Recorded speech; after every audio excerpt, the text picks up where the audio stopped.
Hi guys, Teach here, and welcome to a very belated first impressions view of Star Wars Battlefront on the Xbox One.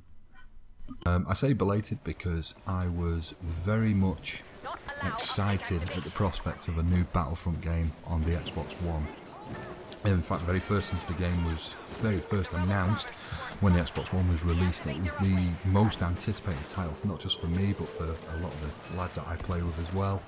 So when it finally got a release date after I was waiting so long for the game to arrive, we've been delays and delays and delays.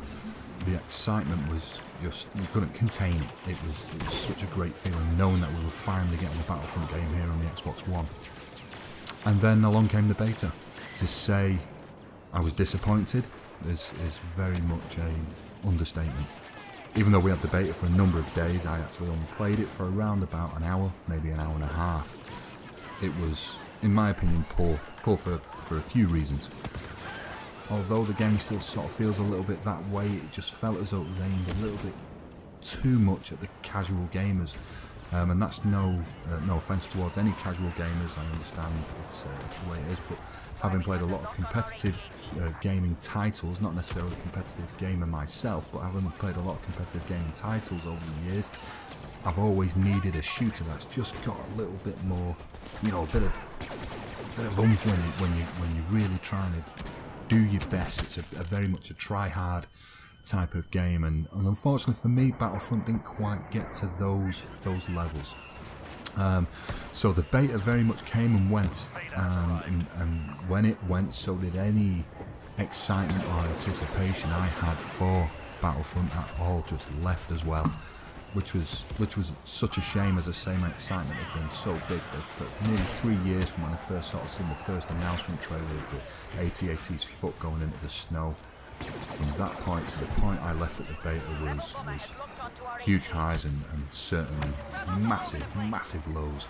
So yeah, so the game then was released, and as I say, I just played other games that I actually wanted to play, and tried to hide my disappointment in what Battlefront had given to me in the beta.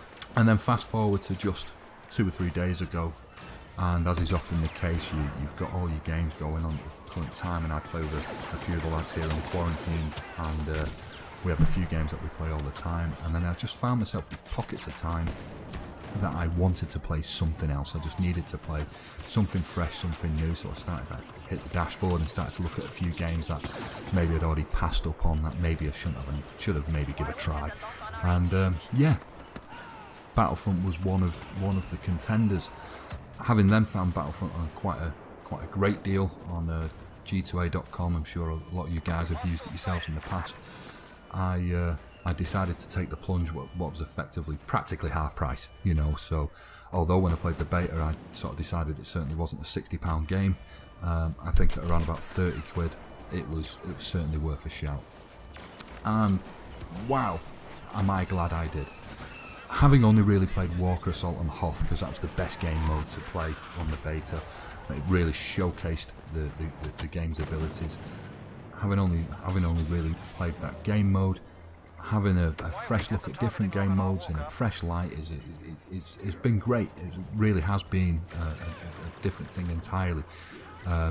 Does the game, in my opinion, still have slight issues?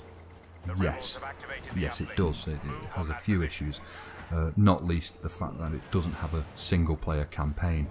To have a franchise like Star Wars with the basic storytelling that Star Wars has, and not to convert that into a campaign, in my opinion, was a big foul on EA's part and DICE and whatnot. There should really have been a campaign, and when you look at some of the small cinematics that are available in the multiplayer game, or the small missions that you have, I think it's definitely money lost, because although I very much am a multiplayer gamer, I don't play that many single player games, I would have been all up for a Star Wars single player games. I mean, I'm an 80s child, this was my generation, this game was my generation. So to be able to play in a Star Wars themed game on a current gen console would have been a fantastic thing, but it's gone. You know, they've not done it.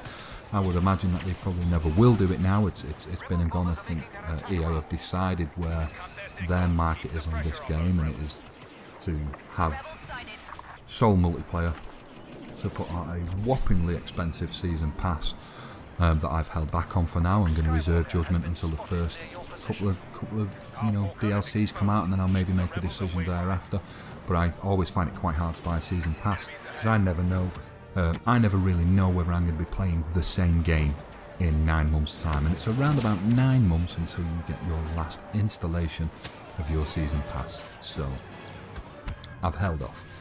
But it seems to be that that's going to be where they're going to market the game now. That there's going to be lots of DLC and lots of added-on features. I mean, you look at what EA now do with FIFA, and FIFA's very much basically become Ultimate Teams. It's no longer FIFA anymore, it's just Ultimate Teams because EA are making millions upon millions of pounds every year just on the DLC alone, far outweighing any money they're making in the game. So there'll be no campaign, so we can sort of cut that right there, and we don't have to worry about it, and we can start talking about what is good about the game. I have not, on any game, seen anything as aesthetically and graphically pleasing as the Forest Moon of Endor map on Walker Assault. Jesus Christ, what a map. I mean, for anyone of you guys who have absolutely played it now, there'll be some footage on the screen and you'll be able to see it yourself in all its glory and all its splendour. But when you consider a map of the size that it is, and the sheer amount of foliage, the sheer amount of tree trunks, and where all the Ewoks live up in the trees, and it's all the wooden bridges, that's all destructible. It can all collapse and be broken apart. Absolutely fantastic. Not least, the same can be said for Hoth and everywhere else. It all looks crisp, absolutely crisp. It's fantastic. Graphically, the game is amazing. It's out and out one of the best games I've had the pleasure of playing on the Xbox One. Sound effects, the music track, everything about it. It screams 1980s Star Wars. It's just perfect. All the way down to the noise of the lightsabers when they're on. I've seen one scene where Vader turned his lightsaber off on one of the missions, and there was the hum that was in the soundtrack that you sort of didn't really pay that much attention to, but as he pulled his lightsaber in, it was gone, and all of a sudden you realised that the hum was the lightsaber. It sounds ridiculous, but it's the real small details in the soundtrack that, for me, have been absolutely fantastic. And let's not get me started on the thermal imploder. I mean, if any of you guys have played the game, you know exactly what I'm talking about, but the sound effects to that single weapon, are nothing short of flawless. You have that feeling, especially when a headset, you have that feeling as though you are right there. Absolutely 100% amazing. Along from all that, you've also got the music score, of course, all original Star Wars music, and it's just a joy to listen to as you're running along as Luke Skywalker or Darth Vader. You're really lost in that moment. The graphics along with the soundtrack, fantastic. The gameplay, it's a tricky one. I've said it before, I've said it 1,000 times. The films were in my era, especially the 3 original films. I'm a huge Star Wars fan. I'm not your full-blown nerd, and again, no offence to anyone that is, I'm not your full-blown nerd who turns up to conventions wearing a Stormtrooper outfit. However, I am a huge fan, which in its own right probably brings an element of biasness, because I don't think that this is by far and wide the best shooter out at the moment. In fact, by far and wide the best shooter I've ever played, because it's not. It does have its flaws. I mean, you look at the number of weapons available. Had something like Call of Duty released a game that had 11 main weapons, they would have been slated and would still be getting slated now. They'd probably still be getting slated in 10 years. However, because of my love for Star Wars, and I'm pretty sure most people who play the game, it's sort of been let slip. So I've been playing it the last couple of days, and I've not once come across a 40-man lobby that's not had 35 people plus.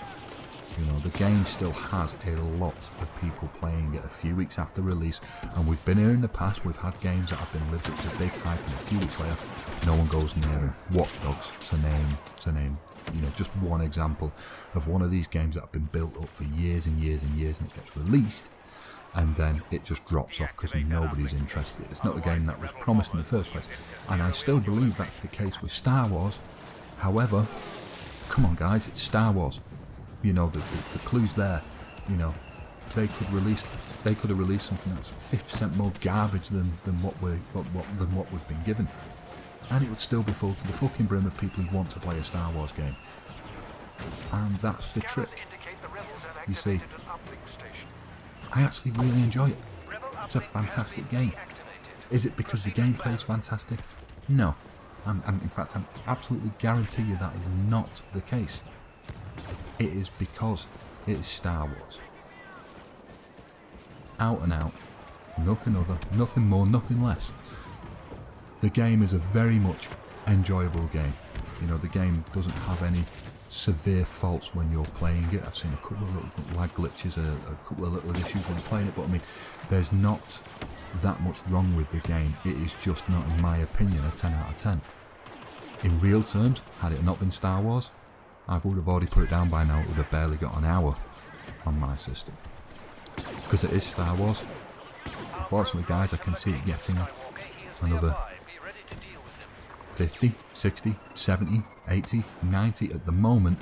Endless hours of play, because it offers me that fix for Star Wars that some of us haven't had for many years. And to get that fix on a current gen console with graphics and a soundtrack that is just as clean as a whistle, that's what's going to keep me going back to Star Wars Battlefront.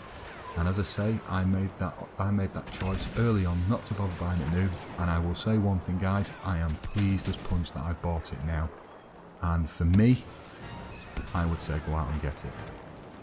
I wanted to keep the video short guys, so on that note I'm going to call it. I want to say thank you for watching. I just wanted to give my first impressions, although belated, as I stepped back from the game when it was first released, but it just goes to show that sometimes it's worth going back, giving something another try, because I can see me having endless hours of fun in this game. Thanks once again for watching. Don't forget to hit the like button if you enjoyed it. Feel free to leave a comment, because we always try and reply to all our comments here on Quarantined. And of course, if you like, hit that subscribe button. See you next time.